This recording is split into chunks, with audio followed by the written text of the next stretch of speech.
ओम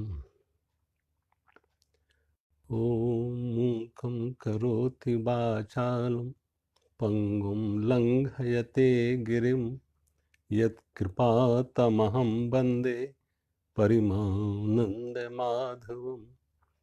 गुरुर्ब्रह्मा गुरुर्विष्णु गुरुर्देवो महेश्वरा गुरु साक्षात् परं ब्रह्म तस्मै श्री गुरुवे नमः। सर्वे भवन्तु सुखिनः सर्वे सन्तु निरामया सर्वे भद्राणि पश्यन्तु मा कश्चित् दुःखभाग् भवेत्।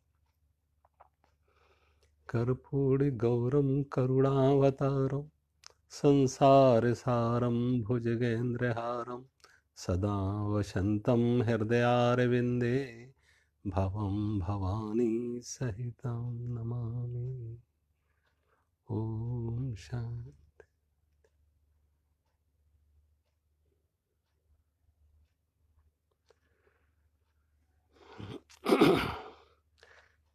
कल मैं बात कर रहा था, सुर मंदर तल मूल निवासा सैया भूतल अजनिम बाशा सर्व परिग्रह भोग त्यागा कस्य सुखम न करोति विरागा भज गोविंदम गोविंदम भज मूलमते। भगवान शंकराचार्य कहते हैं, जो किसी मंदिर के प्रांगण में एक वृक्ष के नीचे जिसका निवास है, जमीन जिसका बिछावन है, आकाश जिसकी ओढ़नी है,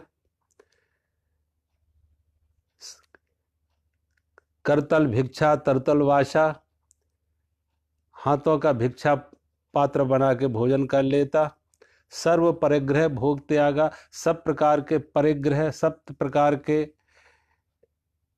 एकत्रित करने संग्रह करने की वृत्ति खत्म हो गई उसकी, सर्व परिग्रह भोग त्यागा, अपरिग्रह की ऐसी स्थिति में है जो कुछ संग्रह ही नहीं करता, सभी तरह के भोगों का त्याग कर रखा। कस्य सुखम न करोति विरागा, ऐसे वैरागी को, ऐसे अनासक्त को, ऐसे वीतरागी को कौन सा सुख नहीं होगा। जो ऐसा अनासक्त है, वीतरागी है, आत्मज्ञानी है, बुद्धत्व को उपलब्ध व्यक्ति है, उसके लिए तो संसार का जो कहना चाहिए सर्वोत्तम आनंद, परमात्मा का आनंद, आत्मानंद, ब्रह्मानंद, वो उसको प्राप्त है। और ब्रह्मानंद का अर्थ ऐसा आनंद जिसके आगे अब कोई कुछ और कल्पना नहीं हो सकती, कुछ और नहीं सोचा जा सकता। ऐसा व्यक्ति जो अनासक्त है, वीतरागी है, सब तरह के परिग्रह से मुक्त है, क्योंकि अब उसकी कोई वासना नहीं, उसकी कोई चाह नहीं, उसकी कोई मांग नहीं, उसकी कोई शिकायत नहीं, ना उसमें काम रहा, ना क्रोध रहा, ना लोभ रहा, ना मोह रहा। सब तरह के संसार के आकर्षणों से वो मुक्त हो गया और अपनी आत्मा से जुड़ गया, स्वयं के आनंद से, परमानंद से, स्वयं के आत्मानंद से जुड़ गया।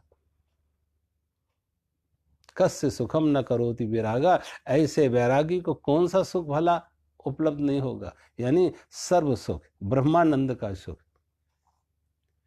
आगे भगवान शंकराचार्य लिख रहे कि ऐसा व्यक्ति जो ऐसा अनासक्त है, ऐसा वीतरागी है, ऐसा आत्मज्ञानी है, वो योग में हो या भोग में हो, संग में हो निसंग में हो, वन में हो या वस्ती में हो, उसकी कसौटी एक ही होगी कि वो किसी भी परिस्थिति में, योग में या भोग में, संग में निसंग में, वन या वस्ती में, हर जगह आनंद उसकी कसौटी होगी। वो आनंद में होगा, वो प्रसन्नता में होगा। योग रतो वा भोग रतो वा संग रतो वा संग विहीना, योग रतो वा भोग रतो वा संग रतो वा संग विहीना, यस्से ब्रह्मणि रमते चित्तम, यस्से ब्रह्मणि रमते चित्तम चित्तम नंदति नंदति नंदतेव भजे गोविंदम भजे गोविंदम गोविंदम भजे मूढ़मते गोविंदम भजे मूढ़मते। भगवान शंकराचार्य कह रहे योग में रत हो या भोग में रत हो, संग में हो या निसंग में हो, वन या बस्ती में हो, यस्से ब्रह्मणि रमते चित्तम, जिसके चित्त में ब्रह्मानंद का रमण हुआ है, आत्मानंद को जिसने पाया है, ब्रह्मानंद को जिसने पाया है, ऐसा अनासक्त वीतरागी आत्मज्ञानी ब्रह्मज्ञानी वो कहीं भी हो, योग हो या भोग हो, उसके लिए कोई फर्क नहीं पड़ता। वो योग में भी योग में है और भोग में भी योग में है, वो नित्य संयोग में है परमात्मा के, वो नित्य संयोग में है अपनी चेतना के, अपनी आत्मा के। वन या बस्ती उसके संयोग में, उसके आत्मानंद में, उसके आत्मज्ञान में कोई अंतर नहीं डालेंगे। वो जहां भी है वो अनासक्त है। उसका जीवन ऐसे ही लिप्यतेन स पापेन पद्म पत्र अम्बसा, उसका जीवन ऐसे ही अनासक्त और वीतरागता में है जैसे कमल जल में है। जल में होते हुए भी जैसे कमल जल से ऊपर है, जल से मुक्त है, ऐसे ही अनासक्त व्यक्ति वीतरागी आत्मज्ञानी ब्रह्मज्ञानी वन या बस्ती उसके लिए कोई आकर्षण नहीं। न वन का कोई आकर्षण रहा, ना बस्ती का कोई आकर्षण रहा, ना योग का कोई आकर्षण, ना भोग का कोई आकर्षण, वो तो नित्य संयोग में है परमात्मा के। क्योंकि वन और बस्ती योग और भोग एक दूसरे के विपरीत है। कभी लोग योग भोग से ऊब जाता तो योग की तरफ भागता है, भोग से जब ऊब जाता तो योग की तरफ भागता है, बस्ती से ऊब जाता तो वन की तरफ भागता है। यहां भागना नहीं है, न योग की तरफ न भोग की तरफ, न वन न बस्ती, वो जाग गया, वो जाग गया। वो जहां जाग गया वो अपने साथ है, हर परिस्थिति में अपने साथ है।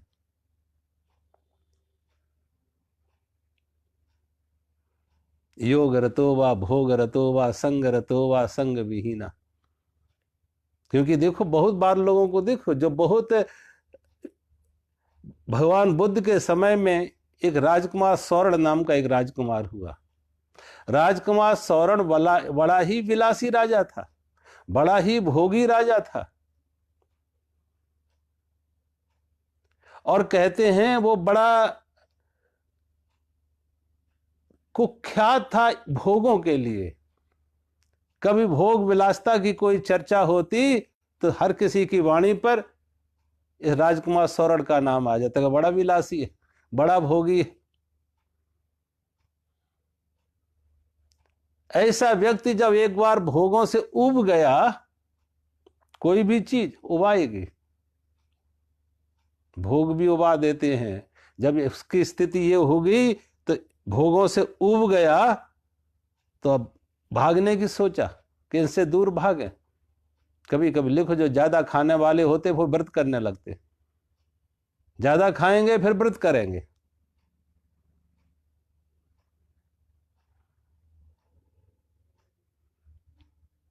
वन में रहने वाले बस्तियों की तरफ दौड़ रहे हैं, बस्ती में रहने वाले वन की तरफ दौड़ रहे हैं।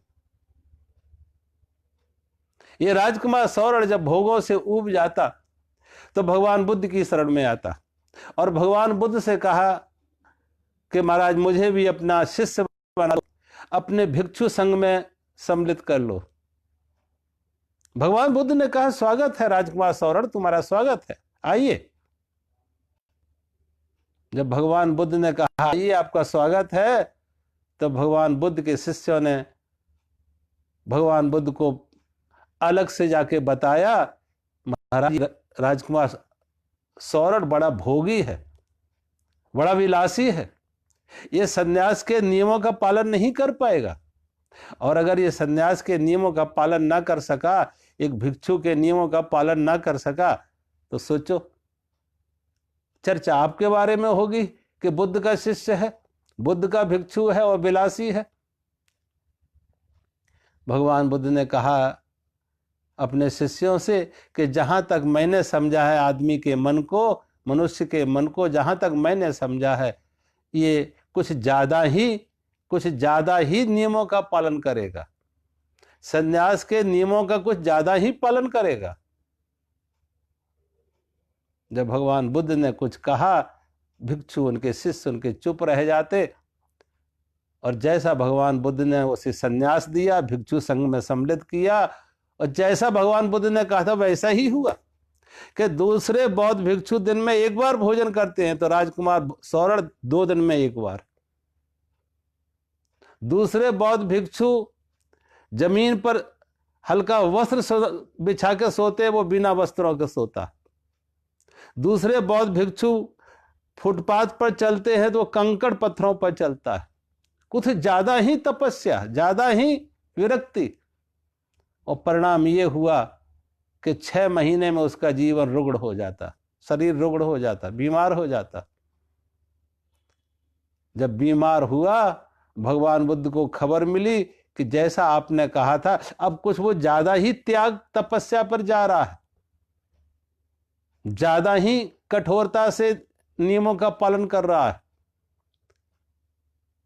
और परिणाम ये निकला कि वो बीमार हो गया, शरीर रुग्ण हो गया। अब वो जीवन की एक अति से दूसरी अति पर जा रहा। जब भगवान बुद्ध को ये खबर मिली तो भगवान बुद्ध राजकुमार सौरण के पास आते और कहा, राजकुमार सौरण, मैं तुमसे कुछ पूछने आया हूं। राजकुमार सौरण लेटा हुआ था, बैठ जाता और भगवान बुद्ध के सामने हाथ जोड़ के प्रणाम किया, महाराज बताओ क्या पूछना है। भगवान बुद्ध ने कहा, राजकुमार सौरण, मैंने सुना है कि जब तुम राजकुमार थे तो बहुत अच्छे सितार वादक थे, बहुत अच्छे सितार वादक थे। क्या बताओगे सितार बजाने की कला क्या है, कि सितार से संगीत पैदा हो उसकी कला क्या है, उसकी विधि क्या है? अगर सितार के तार बहुत ढीले हों तो क्या संगीत पैदा होगा? राजकुमार सौरण ने कहा, अगर सितार के तार बहुत ढीले छोड़ोगे तो अंगुली चलाओगे, झंकार पैदा नहीं होगी, संगीत नहीं फूटेगा। और भगवान बुद्ध ने कहा, राजकुमार सौरण, अगर सितार के तार ज्यादा कस दिए जाए तब? कहा, अगर ज्यादा कस दोगे, अंगुली चलाओगे तो तार टूट जाएंगे, स्वर भंग हो जाएगा, संगीत बिखर जाएगा। भगवान बुद्ध ने पूछा, राजकुमार सौरण, फिर इस सितार से संगीत पैदा हो उसकी विधि क्या है, कला क्या है? राजकुमार सौरण ने कहा, सितार के तार न ज्यादा कसे जाए न ज्यादा ढीले छोड़े जाए, न ज्यादा कसे जाए न ज्यादा ढीले छोड़े जाए, मध्य में रखे जाए। भगवान बुद्ध मुस्कुराए, कहा, राजकुमार सौरण, जैसे सितार से संगीत पैदा करने की जो विधि है, कला है, वही कला वही विधि है कि जीवन से भी अध्यात्म का, परमात्मा का संगीत फूटे, उसकी कला भी यही है, उसकी विधि भी यही है कि जीवन के तारों को न तो भोग में ढीले छोड़ो और न तपस्या के नाम से कसो, मध्यम निकाय। इसलिए भगवान बुद्ध ने जो मार्ग दिया, मध्यम निकाय, मध्य का मार्ग, बीच का मार्ग। कभी कभी व्यक्ति जब भोगों से ऊब जाता तो योग की तरफ दौड़ता, और योग का अर्थ और शरीर को सताना। पहले भोगों में सता रहा था, अब योग में सताएगा।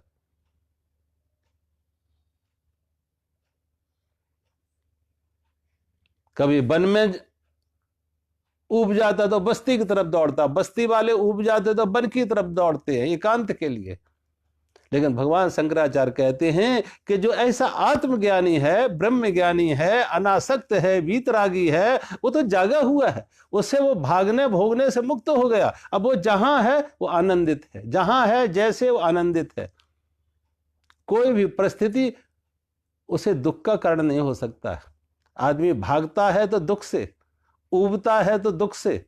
अब उसके लिए ऊबने वाली, भागने वाली कोई परिस्थिति रही नहीं। वो बाहर की परिस्थितियां उसे प्रभावित नहीं करेगी, वो अंतर से जुड़ा है, अंदर से एक संयोग है, अंदर से एक संगीत है, अंदर से एक सामंजस्य है, अंदर से समाधि है। और जहां समाधि है, समाधान है, तो अब तो अपने अंतर आनंद में मस्त है, कहीं भी रहे कोई फर्क नहीं पड़ता।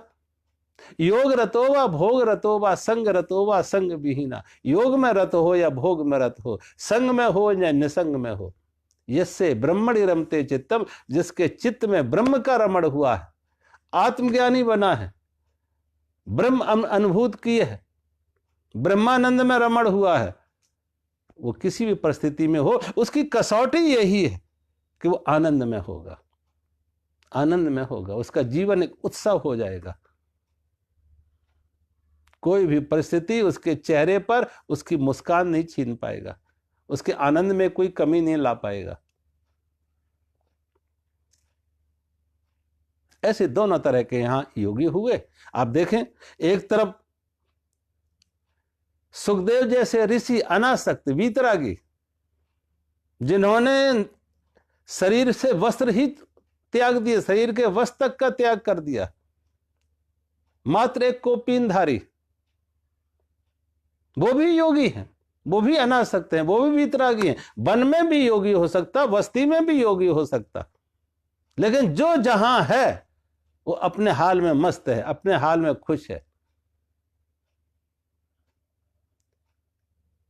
सुखदेव जैसे ऋषि अनासक्त हैं, वीतरागी हैं, वन में रहते हैं, सब कुछ सर्व परिग्रह भोग त्यागा, सब तरह के भोगों का त्याग कर दिया, सब तरह के भोगों का त्याग कर दिया, लेकिन योग में रत हैं, अनासक्त हैं, वीतरागी हैं, ब्रह्मानंद का आनंद ले रहे, आनंद में।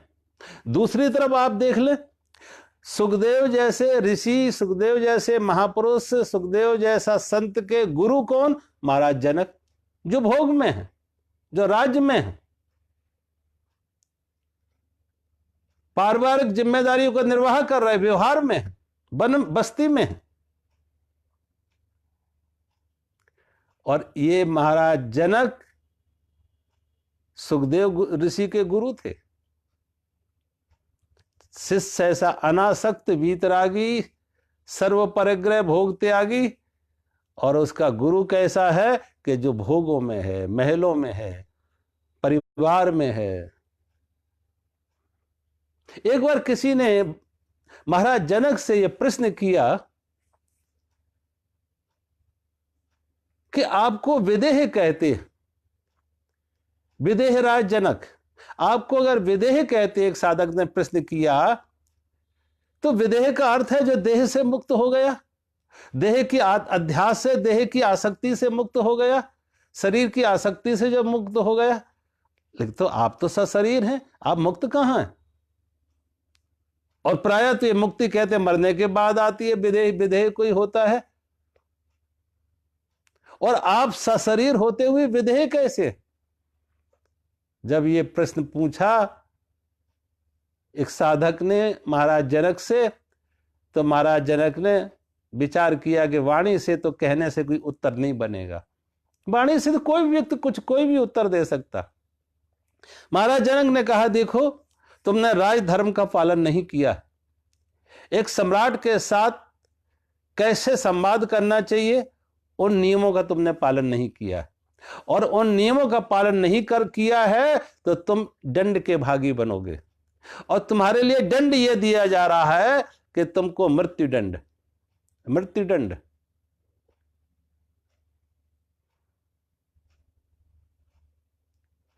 वो बेचारा घबराया कि हम तो कहां इनके पास सुना था कि विदेह हैं, ज्ञान के लिए आए थे, ज्ञान तो दूर की बात है, तो मृत्युदंड सुना दिए। और एक शर्त रख दी कि मृत्युदंड होगी, लेकिन मृत्युदंड 1 घंटे बाद, 1 घंटे बाद। और इस 1 घंटे की अवधि में, इस 1 घंटे के समय में तुम्हें सारे के सारे, तुम ये मान के चलो तुम 1 घंटे के लिए इस जनकपुर के राजा हो गए, तुम ही महाराज जनक हो। सारे भोग विलास जो तुम चाहो, जैसा खाना चाहो वैसा खाना, जैसे रूप सुंदरियां जिनका भोग करना चाहो, सारे भोग उपलब्ध होंगे तुम्हें। जो एक राजा को भोग उपलब्ध होते हैं वो सारे भोग तुम्हें उपलब्ध होंगे। आंख से जैसा रूप देखना चाहो, जीभ से जैसा स्वाद लेना चाहो, कान से जैसा संगीत सुनना चाहो, त्वचा से जैसा स्पर्श का सुख लेना चाहो, भोग लेना चाहो, वो सारे के सारे तुम्हें उपलब्ध।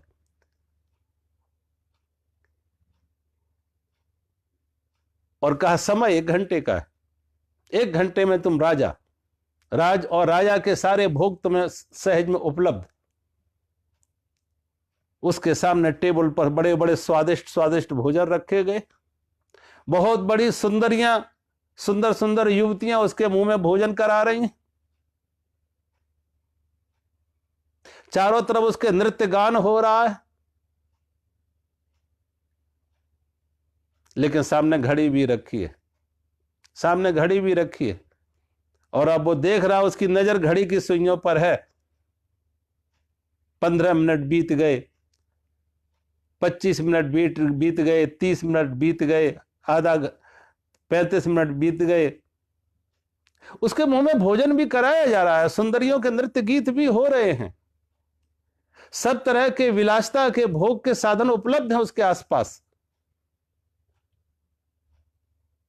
1 घंटे का जब समय व्यतीत हुआ, महाराज जनक उसके पास आते हैं और कहा, मैं तुम्हें मृत्यु दंड दूं, उससे पहले मेरे कुछ प्रश्न हैं, क्या मेरे प्रश्नों के उत्तर दोगे? उसने पूछा, बताइए महाराज क्या प्रश्न है? कि बताओ, ये चारों तरफ तुम्हारे पास इतनी इतनी सुंदरियां थीं, कौन सी सुंदरी तुम्हें ज्यादा पसंद आई? कौन सी सुंदरी तुम्हारे मन को ज्यादा भाई? किस सुंदरी से तुम्हें ज्यादा सुख मिला? कौन सा भोजन ज्यादा स्वादिष्ट था? ये जितने भोजन स्वादिष्ट लगे, कौन सा भोजन ज्यादा स्वादिष्ट था? किस नर्तकी का नृत्य तुम्हें लुभाया? कौन सा संगीत तुम्हें प्रिय लगा? जब उससे कहा तो वो कहा, महाराज मेरे साथ क्या आप मजाक कर रहे हैं? हम सुंदरियों के नाच देखेंगे, भोग में स्वाद लेंगे। मेरी नजर तो घड़ी पर टिकी थी कि घड़ी की सुइयां कहां पर है। अब हमारे जीवन का कितना समय शेष रहा है? एक एक सेकंड पर हमारी नजर थी कि अब 1 सेकंड कम हो गया, अब 1 सेकंड कम हो गया, अब 1 मिनट कम हो गया, अब 2 मिनट कम हो गए। हमसे ये ना पूछो कौन सुंदर था, कौन कुरूप था। मुझसे ना पूछो भोजन का स्वाद कैसा था। मुझसे ना पूछो किसका नृत्य कैसा था, किसका गीत कैसा था। मेरी नजर तो, मेरी दृष्टि तो घड़ी की सुइयों पर टिकी थी। महाराज जनक ने कहा, देखो 1 घंटे के लिए तुम्हारे लिए सारे भोग उपलब्ध थे, शरीर में तुम थे, सारे भोग भी उपलब्ध थे, लेकिन उसके बाद भी तुम विदेह थे, शरीर की आसक्ति से मुक्त से, शरीर के भोगों से मुक्त थे। महाराज जनक ने कहा, हमारी स्थिति यही है कि हम हर क्षण हर पल मृत्यु को सामने रखते हैं, मृत्यु को सामने रखते हैं। क्योंकि मृत्यु की कोई समय सीमा नहीं है, कोई अवधि नहीं है। कम से कम तुम्हें तो हमने 1 घंटे का समय दिया था, हमारे लिए तो यह भी नहीं कह सकते 1 घंटे की भी कोई गारंटी दी जा सके कि शरीर रहेगा। इसलिए संत कहते कुछ ना हो, जीवन में मृत्यु का स्मरण सदा बनाए रखो। 2 बातों को भूल मत, 2 बातों को भूल मत, जो चाहे कल्याण और नारायण एक मौत को दूजो श्री भगवान। नारायण कवि लिख रहे हैं कि मृत्यु का स्मरण बनाए रखो। पानी केरा बुदबुदा आसमान उसकी जात, नलिनी दलगत जलवत तरलम। भगवान शंकराचार्य कहते हैं हमारा जीवन कैसा है? नलिनी दलगत जलवत तरलम। जैसे कमल के पत्ते पर पड़ी हुई ओस की बूंद कितनी अस्थिर है, कितनी चपल है, कितनी क्षणभंगुर है। कोई भी हल्का सा कारण उस बूंद के नष्ट होने का कारण बन सकता है। हमारा जीवन ऐसा ही चंचल है, चपल है, जैसे कमल के पत्ते पर पड़ी हुई ओस की बूंद, पानी की बूंद।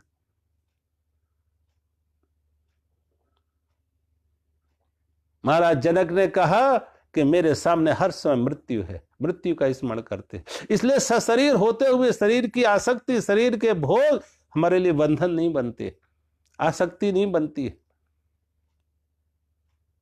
इसलिए भगवान कृष्ण ने भी, आप देखो गीता में कि भगवान कृष्ण ने जब अर्जुन को कहा, अर्जुन तू भी अनासक्त बन, वीतरागी बन, और वीतरागी बन के निष्काम कर्मयोगी बन, कर्म कर लेकिन कामना मुक्त होके।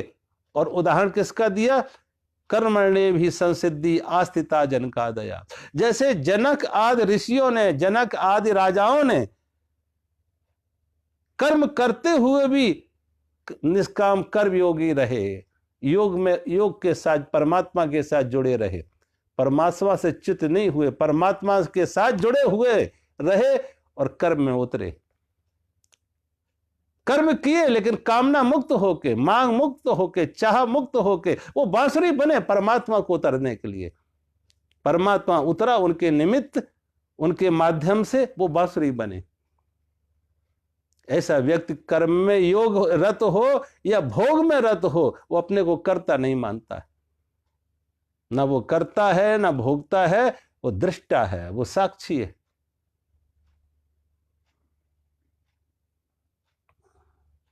भगवान शंकराचार्य लिख रहे हैं, योग रतो वा भोग रतो वा संग रतो वा संग विहीना। वो योग में रत हो या भोग में रत हो, संग में हो या निसंग में हो, वन या बस्ती में, कोई फर्क नहीं पड़ता।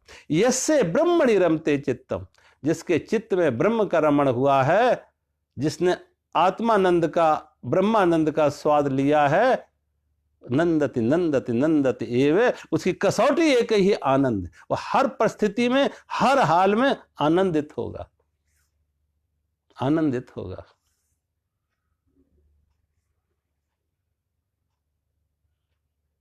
मैंने कहा ऐसा व्यक्ति ना भाग रहा ना भोग रहा, जहां है जैसे है, प्रारब्ध कहो परमात्मा कहो, जैसी परिस्थिति में परमात्मा ने रखा है, जैसी जिम्मेदारी परमात्मा ने दी है, वो जाग गया। मैं नहीं प्रभु तू, मेरा नहीं अब तेरा।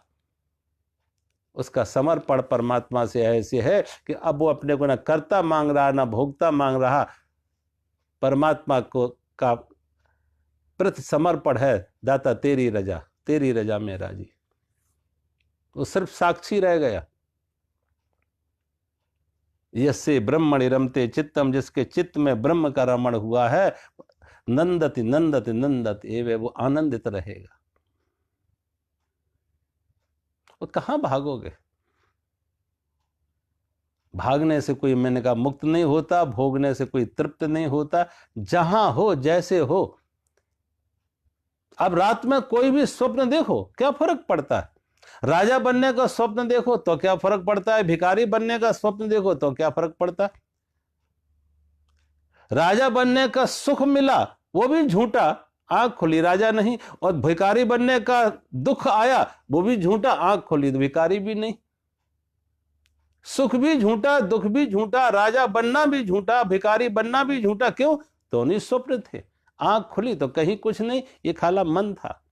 ऐसे ही इसी मन ने संसार बनाया। संसार बाहर नहीं है, संसार बाहर नहीं है, संसार हमारे अंदर बसा हुआ है। इसलिए भगवान शंकराचार्य ने लिखा है कि ज्ञाते तत्व का संसार, जैसे तत्व का ज्ञान हो गया उसके लिए संसार नष्ट हो गया। जैसे तत्व का ज्ञान हो गया इसलिए संसार नष्ट है ही नहीं। उसे अब लहर नहीं दिख रही, सागर ही सागर दिख रही। संसार नहीं दिख रहा, परमात्मा ही दिख रहा उसे। आप सागर के किनारे जाओ तो एक बच्चा हो सकता है ये कहे कि ये लहरें हैं, कितनी लहरें हैं, कितनी लहरें हैं। लेकिन जो ज्ञानी है, समझदार, वो कहती लहरें नहीं है, सागर है। ये सागर के खेल हैं। ये सागर खेल खेल रहा है तमाम लहरों के रूप में। सागर की लीला है। ऐसे ही परमात्मा की लीला ज्ञानियों के माध्यम से हो रही।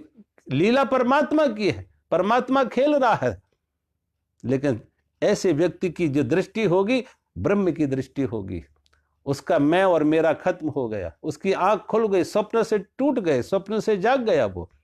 ना उसके लिए अब मैं रहा, ना मेरा ना रहा, ना कोई आसक्ति, ना कोई मोह, ना अहंकार, ना ममता, दोनों से मुक्त हो गया। इसलिए भगवान शंकराचार्य, ऐसा आत्मज्ञानी ज्ञाते तत्व का संसारा, जो उसने अपने आसपास एक संसार बनाया था वो खत्म हुआ।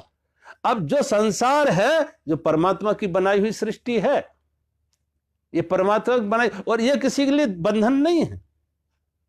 ये किसी लिए बंधन नहीं है। पहाड़ है, नदियां हैं, वृक्ष हैं, स्त्री है, पुरुष हैं, जमीन है, आकाश है, ये सारा कुछ दिखेगा ब्रह्मज्ञानी को, लेकिन उसकी कहीं कोई आसक्ति नहीं है, उसका कहीं कोई पकड़ नहीं है, कहीं मेरा नहीं है। और ये परमात्मा की बनाई हुई सृष्टि, ये बंधन नहीं है। बंधन है वो व्यक्ति की स्वयं की बनाई हुई आसक्ति से, जो अपने अहंकार से उसने अपने आसपास एक संसार का निर्माण किया, एक अपनी सृष्टि बनाई है मेरे की। मेरा घर, मेरा परिवार, मेरी पत्नी, मेरा पति, मेरा पुत्र, मेरा पिता, जो मेरे का घेरा बनाया, ये दुख का कारण, ये बंधन। और ऐसे महापुरुष का वो बंधन टूट जाता, वो मेरा खत्म हो जाता, वो सीमित खत्म होकर असीम परमात्मा दिखने लगता, हर नाम रूप में परमात्मा दिखने लगता। योग रतो वा भोग रतो वा संग रतो वा संग विहीना यस्से ब्रह्मणि रमते चित्तम नंदति नंदति नंदति। जिसके चित्त में ब्रह्म का रमण हुआ वो योग में रहे, वहां भी आनंदित है, वो भोग में रहे, वहां भी आनंदित है, वन में रहे, वहां भी आनंदित है, बस्ती में रहे, वहां भी आनंदित है। क्योंकि अब उसका आनंद बाहर नहीं है, उसका आनंद अंदर हो गया। उसकी मंजिल, उसकी दिशा बाहर से अंदर की तरफ मुड़ गई है। संसारी बाहर सुख खोज रहा था, वन में खोज रहा था, कोई बस्ती में खोज रहा था, कोई योग में खोज रहा था, कोई भोग में खोज रहा था, लेकिन ये जागा हुआ ब्रह्मज्ञानी, आत्मज्ञानी, वो अंदर से जुड़ गया, कि वो अंदर के आत्मानंद से जुड़ गया। अब वो कहीं भी है, खुश है। उसकी खुशी, उसका आनंद बाहर के पदार्थ और बाहर के व्यक्ति और वस्तुओं पर निर्भर नहीं रहा। उसका आनंद बाहर की व्यक्ति, वस्तु, परिस्थिति पर निर्भर नहीं रहा, क्योंकि वो अपने अंदर के परमात्मा से जुड़ गया। और ये आनंद जो ब्रह्मानंद है, आत्मानंद है, ये बाहर की परिस्थितियों पर निर्भर नहीं है। बाहर की परिस्थितियां कुछ भी हो, योग की हो, भोग की हो, संग की हो, निसंग की हो, वन की हो, बस्ती, कुछ भी हो, लेकिन वो अपने से जुड़ा है, वो अपने से जुड़ गया, तो अंदर से वो तृप्त है, अंदर से शांत है, अंदर से आनंदित है। यस्से ब्रह्मणि रमते चित्तम नंदति नंदति नंदति एव।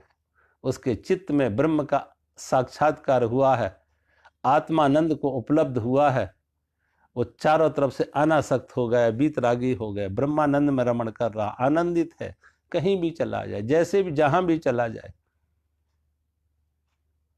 उसके जीवन का स्वप्न टूट गया, अंधेरा मिट गया। अब तो हर समय वो आत्मा की ज्योति, आत्मा के प्रकाश में ही है। वो स्वप्न ही अब बनेंगे। ये स्वप्न बनते थे सोए हुए, अब नींद ही टूट गई, स्वप्न कैसे बनेगा? नींद ही टूट गई, स्वप्न खत्म। अब स्वप्न बनने और आने जाने का कोई कारण नहीं रहा। जाग गया, ऐसा जागा, सदा के लिए जाग गया। वो सदा के लिए जाग गया, तो सदा के लिए स्वप्न तिरोहित हो गए, मांग तिरोहित हो गई, चाह तिरोहित हो गई, कामना तिरोहित हो गई। तो काम गया तो क्रोध गया, लोभ गया। ऐसा ब्रह्मानंद आत्मज्ञानी नंदति नंदति नंदति एवं हर हाल में, हर परिस्थिति में आनंदित है। आगे के श्लोक में भगवान शंकराचार्य लिख रहे हैं कि थोड़ा भी परमात्मा का स्वाद आया जीवन में, एक किरण भी आई, तो तुम उस महासूर तक पहुंच जाओगे। भगवत गीता किंचित धीता, भगवत गीता किंचित धीता, लब गंगा जल लब कड़िका पीता। भगवत गीता किंचित धीता, गंगा जल लब कड़िका पीता। सक्रदिन एन मुरारी समरचा, सक्रदि एन मुरारी समरचा, की कृते तस्य यमेन न चर्चा। भज गोविंदम भज गोविंदम, गोविंदम भज मूढ़ मते, गोविंदम भज मूढ़ मते।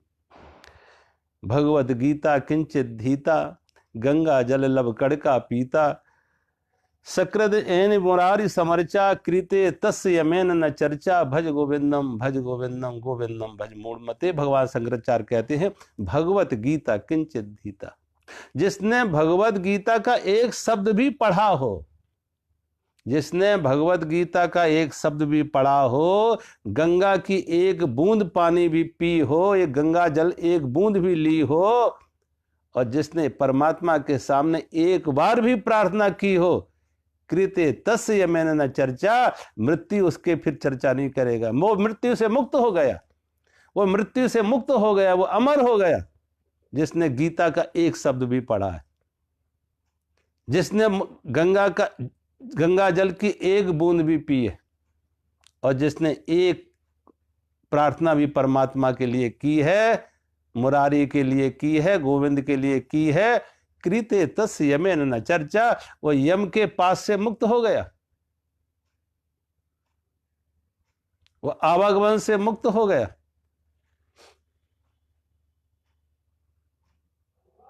अब सोचो, हम तो कितने गीता के पाठ कर लिए और मुक्त नहीं हो पाते, कितने गंगा जल पी गए और कहीं मुक्ति आसपास नहीं दिख रही है, कितनी प्रार्थनाएं की गई, कहीं मौत के भय से मुक्त ना हो पाए।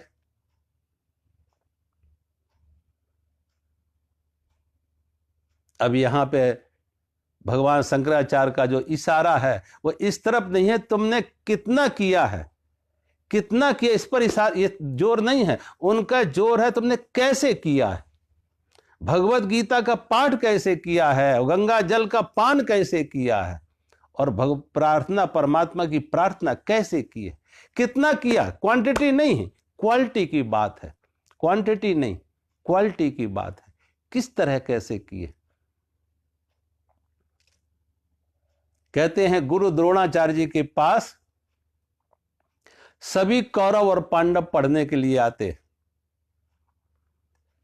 जब गुरु द्रोणाचार्य के पास सभी कौरव और पांडव पढ़ने के लिए आते हैं, तो गुरु द्रोणाचार्य ने पहले ही दिन सभी को एक पाठ दिया, सत्य, सत्य का पाठ दिया। जब सत्य का पाठ दिया कि इस पाठ को याद करो, दूसरे दिन सबको बुला के पूछा एक एक से, सबने पाठ दोहरा दिया। गुरुजी कल का पाठ याद कर लिया, सत्य। दुर्योधन जैसे मूढ़ बुद्धि भी, दुशासन जैसे अज्ञानी भी पाठ दोहरा दिए, सभी कौरव पाठ दोहरा दिए, सभी पांडव पाठ दोहरा दिए, लेकिन पांडवों में मात्र एक महाराज युधिष्ठिर पाठ ना दोहरा सके। कहा गुरुजी याद नहीं हुआ, याद नहीं हुआ। गुरु द्रोणाचार्य को लगा कि यही सबसे ज्यादा मूढ़ बुद्धि है। दूसरा दिन दिया कि और को दो दो पाठ दे दिया आगे, कि आगे का पाठ ये है, लेकिन महाराज युधिष्ठिर पहले पाठ पर ही रुक गए, पहले पाठ पर ही ठहर गए। दूसरे दिन भी पूछा तो पाठ ना दोहरा सके, सत्य को याद ना कर सके। कहते हैं एक दो दिन नहीं, लगातार 7 दिन तक कौरवों के, पांडवों के, भीम, अर्जुन, नकुल, सहदेव, दुर्योधन, दुशासन आदि सभी 7-7 पाठ आगे हो गए, लेकिन महाराज युधिष्ठिर एक ही पाठ पर, पहले पाठ सत्य पर ही अटक गए, पहले पाठ पर सत्य पर ही अटक गए, रुक गए, ठहर गए, आगे ना बढ़ सके। गुरु द्रोणाचार्य को क्रोध आया कि ये कौरव पांडवों में सबसे ज्यादा ज्येष्ठ यही है और नियमानुसार यही राज्य का उत्तराधिकारी होना चाहिए, राजा होना चाहिए, लेकिन ये इतना ठस बुद्धि, इतना मूढ़ बुद्धि कि 7 दिन हो गए, एक पाठ याद ना कर सका, एक शब्द सत्य। गुरु द्रोणाचार्य ने पूछा, युधिष्ठिर तूने कैसे सत्य को याद किया, सत्य को तूने कैसे याद किया जो एक पाठ याद ना कर सका। महाराज युधिष्ठिर ने कहा गुरुजी, इन 7 दिनों में मैंने कोशिश की कि सत्य मेरी वाणी में हो, सत्य मेरे विचार में हो और सत्य मेरे आचरण में हो। इस सत्य को मैंने जीने का अभ्यास किया, मेरी वाणी में सत्य हो, मेरे चिंतन में सत्य हो, मेरी व्यवहार में सत्य हो, सत्य को मैंने जीने का अभ्यास किया। गुरु द्रोणाचार्य ने कहा युधिष्ठिर अब तुझे और कुछ पढ़ने की अब जरूरत नहीं है, ऐसे तो पाठ मैंने भी नहीं पढ़ा। गुरु द्रोणाचार्य कहते ऐसे तो मैंने भी पाठ नहीं पढ़ा, और कहते हैं महाराज युधिष्ठिर का पाठ बंद हो गया। एक ही शब्द पर ठहर गए, वो रुक गई, सारी विद्या सादा ज्ञान ठहर गया उसी सत्य पर। और वो कथा फिर आती है कि महाराज युधिष्ठिर अपने अंतिम समय में, महाराज युधिष्ठिर जब अपने अंतिम समय में स्वर्गारोहण के लिए जाते हैं, तो साथ में उनके द्रौपदी थी, भीम, अर्जुन, नकुल, सहदेव चारों भाई थे। तो कहते हैं उस सत्य स्वर्गारोहण में स्वर्ग तक द्रौपदी नहीं जा सकी, नकुल सहदेव नहीं जा सके, भीम अर्जुन भी नहीं जा सके, मात्र महाराज युधिष्ठिर अकेले पहुंचे, मात्र महाराज युधिष्ठिर अकेले पहुंचे। और कहते हैं कुत्ता एक साथ में था कि, लेकिन वो कुत्ता भी नहीं था, वो भी धर्मराज थे महाराज युधिष्ठिर की परीक्षा लेने के लिए कि सत्य से कहीं विमुख ना हो जाए। जब पहुंचे जाके स्वर्गारोहण पे में स्वर्ग के द्वार पर, तो स्वर्ग के द्वारपालों ने उनका स्वागत किया, महाराज युधिष्ठिर आगे आओ। महाराज युधिष्ठिर जब आगे बढ़ने लगे कि आपका स्वागत है, आगे आओ, द्वार खुला है आपके लिए। महाराज युधिष्ठिर जब आगे बढ़ने लगे तो कहते हैं द्वारपालों ने रोका, महाराज आप स्वर्ग के अधिकारी हो सकते, लेकिन ये कुत्ता नहीं, इस कुत्ते को छोड़ के आप आगे बढ़ो। महाराज युधिष्ठिर ने कहा, जिस कुत्ते ने मुसीबत में मेरा साथ दिया और सुख का समय आए उसका मैं त्याग कर दूं, ये तो सत्य की अवहेलना होगी, ये तो सत्य से भी मुकर जाना होगा, ये सत्य का पालन नहीं होगा। महाराज युधिष्ठिर को कहा द्वारपालों ने कि महाराज युधिष्ठिर, सत्य का, स्वर्ग का अधिकार, स्वर्ग का राज्य, स्वर्ग के वैभव, स्वर्ग के सुख सिर्फ मनुष्य के लिए हैं, पशु के लिए नहीं। महाराज युधिष्ठिर ने कहा कि जो सत्य पर आरूढ़ हो, जो सत्य पर चले, जो सत्य को पार करके आए, जो सत्य की यातनाओं को सहन कर सके, वो सत्य का अधिकारी होना चाहिए। और इस कुत्ते ने मेरा साथ दिया जहां मेरे भाई, मेरी पत्नी मेरा साथ ना दे सके, और अब हम इसका त्याग नहीं कर सकते। तुम सदा के लिए स्वर्ग के द्वार बंद कर लो, महाराज युधिष्ठिर दोबारा नहीं आएंगे। महाराज युधिष्ठिर पीछे मुड़ पड़े कि अब दोबारा महाराज युधिष्ठिर दोबारा नहीं आएंगे सत्य के द्वार पर। पीछे मुड़े तो द्वार पार हंसने लगे। महाराज युधिष्ठिर ने पीछे मुड़ के देखा, जो कुत्ता था वो कुत्ता नहीं था, साक्षात धर्मराज थे, उनके सत्य की परीक्षा लेने के लिए।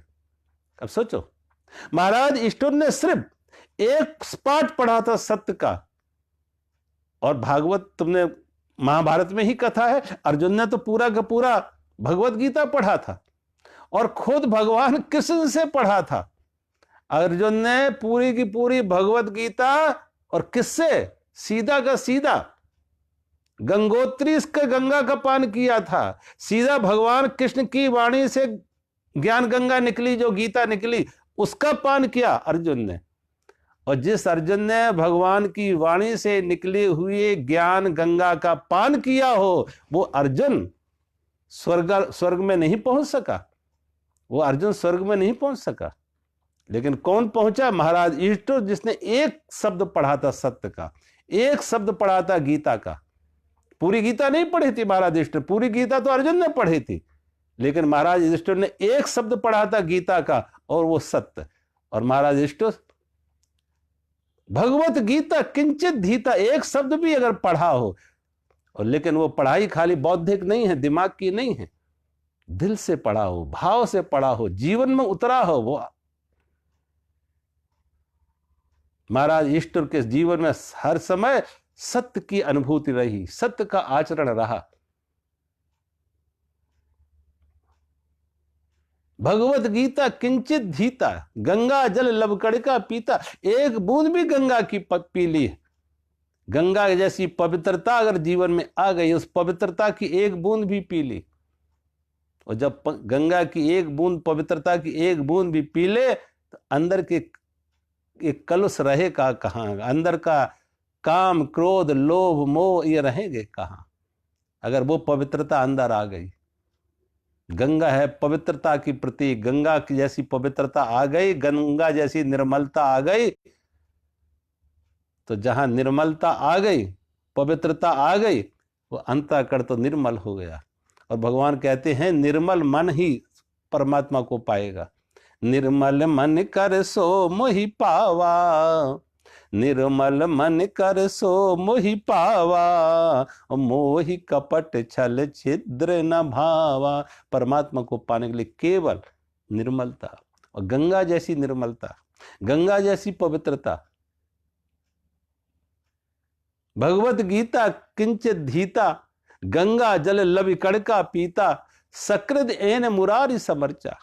जिसने परमात्मा की एक प्रार्थना भी की हो, एक प्रार्थना परमात्मा की, कैसी प्रार्थना हो? परमात्मा की प्रार्थना ऐसे हो जैसे डूबते हुए गजराज ने की थी। आज तो गजेंद्र मोक्ष के नाम से लोग पूरा का पूरा गजेंद्र मोक्ष का लंबा पाठ करते, लेकिन गजेंद्र ने कोई मोक्ष पाठ नहीं किया था। गजेंद्र ने एक शब्द हरि कह के पुकारा, एक शब्द से पुकारा हरि, और परमात्मा प्रकट हो गए। लेकिन जो शब्द निकला था गजेंद्र के, डूबते हुए गजेंद्र के जो शब्द निकला था, वो दिल की गहराई से निकला था। प्राणों का दांव पर लगा के रखा था, प्राण दांव पर थे। एक जौ भर सूंड रही जल ऊपर, तब हरि नाम में पुकारो।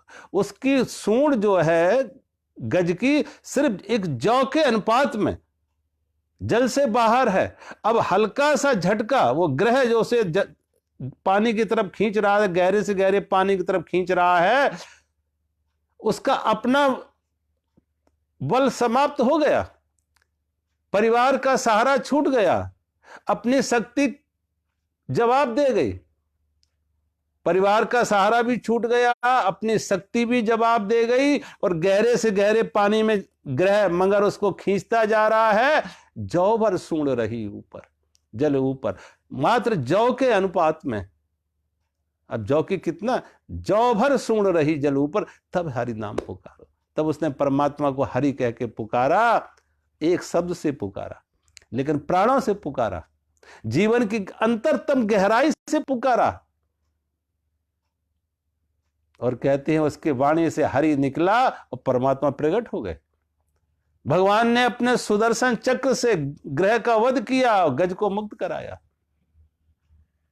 प्रार्थना हो तो डूबते हुए जैसे गज ने किया, गजेंद्र ने किया, जैसे डूबते हुए प्राणों से की, जीवन को दांव पर लगा के की।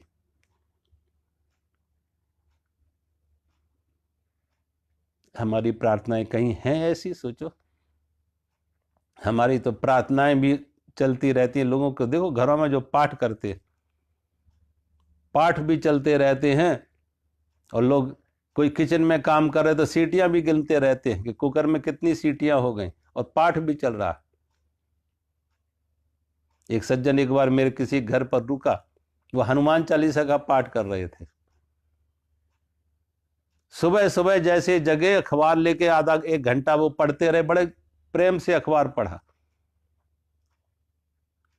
और जब उनके ऑफिस का फैक्ट्री जाने का टाइम हुआ तो जल्दी जल्दी स्नान किया और हनुमान पाठ जी का पाठ करने लगे, हनुमान चालीसा पढ़ने लगे। अब हनुमान चालीसा ऐसे पढ़ रहे जैसे कोई सुपर फास्ट ट्रेन जा रही हो, जैसे कोई सुपर फास्ट ट्रेन, कितने स्टेशन छूटते जा रहे रास्ते में, बीच में गड़गड़ गड़गड़ गड़। 5 मिनट में, 5 मिनट भी नहीं लगे, हनुमान चालीसा पूरा। जब उनका पाठ पूरा हो गया, मैंने कहा बाबूजी, जितने प्रेम से तुमने अखबार पढ़ा था उतने प्रेम से हनुमान चालीसा नहीं पढ़ा। अखबार पढ़ने में एक एक खबर को 10-10 बार पढ़ा, 1 घंटा लगाया, लेकिन हनुमान चालीसा तो 5 मिनट भी नहीं लगाए, जैसे कोई सिर से बेगार हटानी हो, बोझ हटाना हो। कहने लगे मुझे फैक्ट्री के लिए देर हो गई, फैक्ट्री के लिए देर हो गई इसलिए जल्दी पड़े। मैंने कहा बाबूजी, आप तो फैक्ट्री में भी बैठना है कुर्सी पर, कुछ काम तो वहां तुम्हें होता नहीं, काम करने वाले दूसरे लोग होते तुम्हारे, आपको तो बैठना ही है। ऑफिस में जाके, वहीं फैक्ट्री में जाके पढ़ लो, लेकिन जरा प्रेम से पढ़ो, भाव से तो पढ़ो, कहीं दिल में हो, कहीं भाव हो, कहीं प्रेम हो। एक बोझ सा उतारा तुमने, बेगार सा टाला कहीं। कहा बात तो ठीक है, मैं ऑफिस में भी जाके, अपने फैक्ट्री में भी जाके पढ़ सकते थे, लेकिन ये पढ़े इसलिए यहाँ इसलिए पढ़ लिया क्योंकि अगर हनुमान चालीसा नहीं पढ़ा, अब ड्राइविंग हम खुद करते हैं, गाड़ी हम खुद चलाते हैं, और हनुमान चालीसा नहीं पढ़ा तो कहीं एक्सीडेंट ना हो जाए। अब हनुमान चालीसा पढ़ लिया तो हनुमान जी की ड्यूटी लगी कि अब तुम दौड़ो आगे आगे, सड़क खाली कराते हुए। अब सोचो, ये भगवान की प्रार्थना हो रही, ये पाठ हो रहा, हनुमान जी को बड़ा महंगा पड़ता होगा कि इन्होंने 5 मिनट में इन्होंने तो छुट्टी कर ली, काम निपटाया। अब हनुमान जी की 24 घंटे की ड्यूटी लग गई, कल फिर 24 घंटे बाद फिर पाठ कर लेंगे हनुमान चालीसा। अब हनुमान चालीसा पढ़ के हनुमान जी की 24 घंटे की ड्यूटी, कि जाते समय भी हनुमान जी रास्ता साफ कराए और आते समय भी रास्ता साफ कराए, और जहां जहां जाए हनुमान जी आगे आगे दौड़े पायलट कार की तरह। ये पाठ है, ये भाव है इसमें, कहीं यहां भक्ति है, कोई प्रेम है। प्रेम है संसार से, मांग है संसार की, परमात्मा को मात्र उपयोग ला किया जा रहा है, परमात्मा को साधन बनाया जा रहा। साध परमात्मा नहीं है, साध तो संसार है, संसार के वस्तु, संसार के व्यक्ति, संसार की सुविधा साध है, लेकिन साधन के रूप में परमात्मा को, कि साधन परमात्मा, जैसे पैसा साधन बना ऐसे परमात्मा भी साधन बना। पैसे के माध्यम से कोई चीज खरीदी जाती है,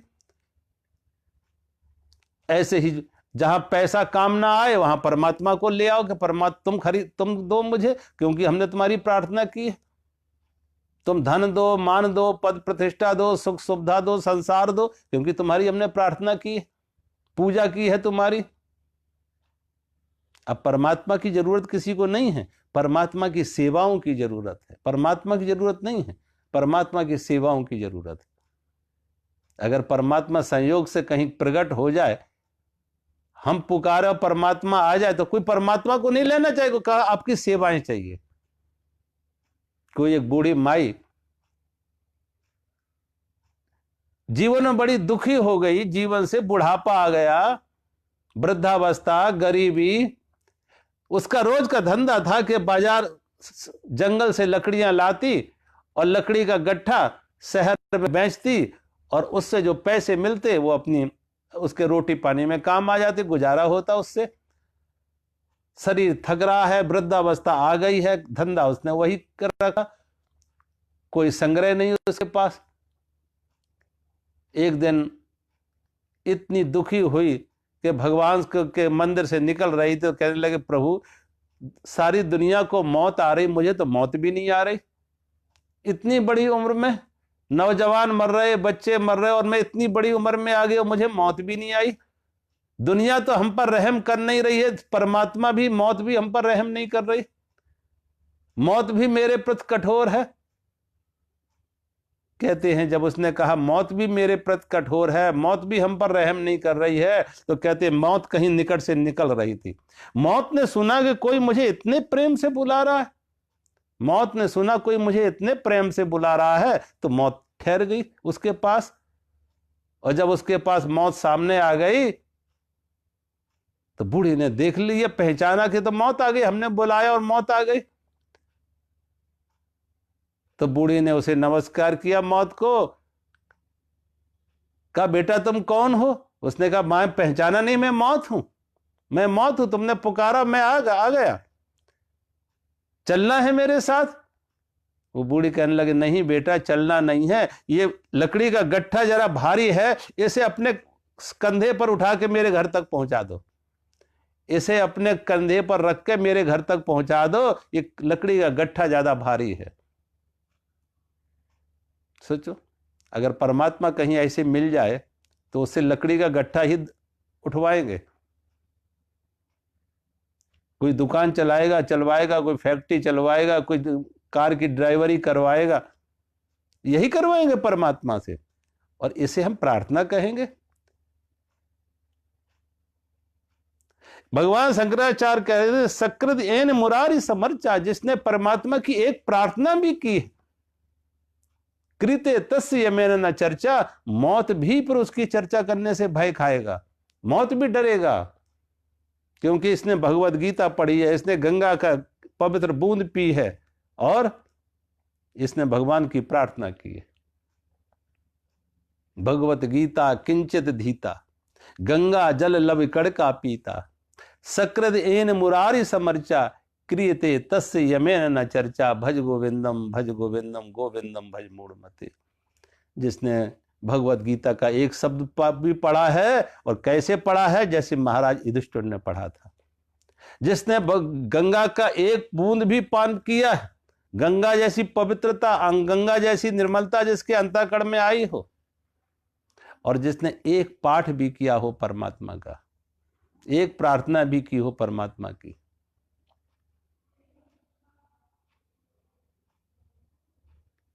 एक साधु मंदिर में प्रार्थना करने आता। गांव के लोग तो कहते हैं बड़ा सिद्ध महात्मा है, ये पहुंचा हुआ फकीर है, लेकिन उसकी रहन सहन, उसका पहनावा, उसकी दिनचर्या बड़ी सामान्य सी।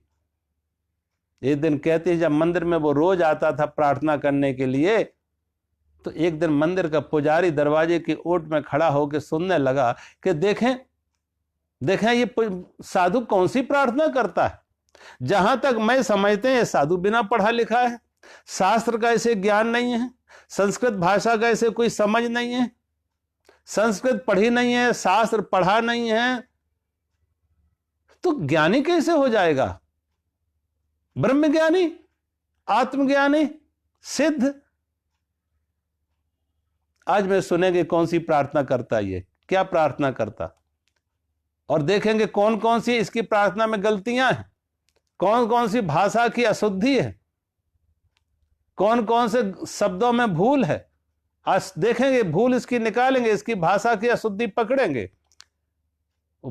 पंडित मंदिर का पुजारी दरवाजे की ओट पे खड़ा हो गया साधु की प्रार्थना सुनने के लिए, और जब साधु की प्रार्थना सुनने के लिए दरवाजे की ओट में खड़ा हो गया, तो साधु ने आके प्रार्थना की भगवान के सामने।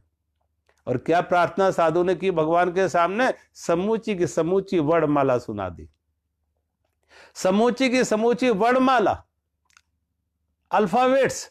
अब वो वर्णमाला कोई भी हो, किसी भाषा की, आ ई हो या हिंदी, पंजाबी, कोई भाषा हो, पूरी की पूरी वर्णमाला भगवान को सुना दी। और भगवान से कहा, प्रभु सभी प्रार्थनाएं इन्हीं अक्षरों से बनती हैं, सभी प्रार्थनाएं इन्हीं अक्षरों से बनती हैं। ये अक्षर तो हमने दे दिए, अक्षर तो हमने दे दिए, अब मेरे हृदय में भाव कैसा है, भक्ति कैसी है, प्रेम कैसा है। मुझ में इतनी वाक चातुर्य नहीं है, शब्द कौशल नहीं है कि मैं अपने अंदर के भाव को भाषा में व्यक्त करूं, अंदर के प्रेम को शब्दों में व्यक्त करूं। अंदर के भाव तुम जानते हो, अंदर के प्रेम को तुम जानते हो। कृपया करें, अक्षर मैंने दे दिए, प्रार्थना तुम ही बना लो। अक्षर हमने दे दिए, प्रार्थना तुम ही बना लो। मुझे ना वाक चातुर्य नहीं है कि अंदर के भाव को हम शब्दों में प्रकट कर सकूं, अंदर के प्रेम को हम भाषा से व्यक्त कर सकूं। भाषा छोटी पड़ जाती है उस भाव को व्यक्त करने में, भाषा असमर्थ हो जाती है उस प्रेम को प्रकट करने में। और जो साधु अपनी शब्दों से ना कह सका, वाणी से ना कह सका, और साधु के आंखों से आंसू झरने लगे। जो शब्दों से नहीं कहा गया वो आंखों के आंसुओं ने कह दिया, आंखों के आंसुओं ने कह दिया। यद्यपि मुख बोलत नहीं, नैन देते हैं रोए। जहां वाणी मौन हो जाती है, शब्द छोटे पड़ जाते हैं, भाषा असमर्थ हो जाती है, वहां आंख से प्रकट हो जाता वो प्रेम, आंख से प्रकट हो जाता वो भाव, वो भक्ति। उस साधु के आंखों से आंसू झरने लगे। प्रार्थना हो तो प्रार्थना कैसी हो, जैसे इस साधु ने की है। शब्द छोटे पड़ जाए, जरूरी नहीं है सब प्रार्थना के लिए कोई भाषा चाहिए, कोई शब्द चाहिए। मौन में भी प्रार्थना हो सकती है। प्रेम चाहिए प्रार्थना के लिए, शब्द नहीं, भाषा नहीं, प्रेम चाहिए। प्रार्थना में प्रेम चाहिए, प्रेम की प्रधानता हो, और वो मौन में भी प्रार्थना की जा सकती है। परमात्मा ने कभी कहीं ये नहीं लिखा कि कौन सी भाषा में प्रार्थना हो और कौन से शब्द हों प्रार्थना के, लेकिन भगवान ने बार बार ये बात कही है कि केवल प्रेम चाहिए। राम को रिझाने के लिए, भगवान को रिझाने के लिए केवल प्रेम। राम ही केवल, राम ही केवल प्रेम प्यारा, राम ही केवल प्रेम प्यारा, जान ले हुसो जानन हारा। केवल प्रेम। इसलिए कबीर ने भी वही कहा कि पोथी पढ़ने से परमात्मा नहीं है, शब्दों से परमात्मा नहीं है, भाषा से परमात्मा नहीं रिझेगा। ना परमात्मा को भाषा से रिझाया जाएगा, ना शब्दों से, ना शास्त्रों से परमात्मा रिझेगा सिर्फ प्रेम से।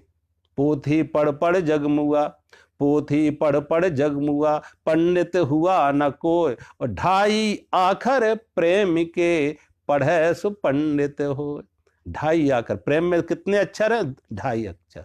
तो इस जिसने के अंदर, जिसने ये ढाई अक्षर पढ़ लिए हैं प्रेम के, वो पंडित हो गया। ये ढाई आखर जिसने प्रेम के पढ़े हैं, और प्रेम में जिसकी प्रार्थना में प्रेम प्रकट हुआ, प्रेम है, वहां प्रार्थना। जहां प्रेम नहीं है, वो ऐसे हृदय से कोई प्रार्थना नहीं हो सकती है।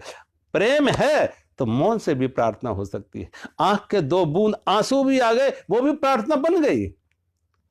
उसने, उसी को भगवान शंकराचार्य कहते हैं कि जिसने सकृत एन मुरारी समर्चा, जिसने एक प्रार्थना भी भगवान को की है, क्रियते तस्य यमेन न चर्चा। फिर उसकी मौत भी, मृत्यु भी, काल भी उसकी चर्चा करने से घबराएगा।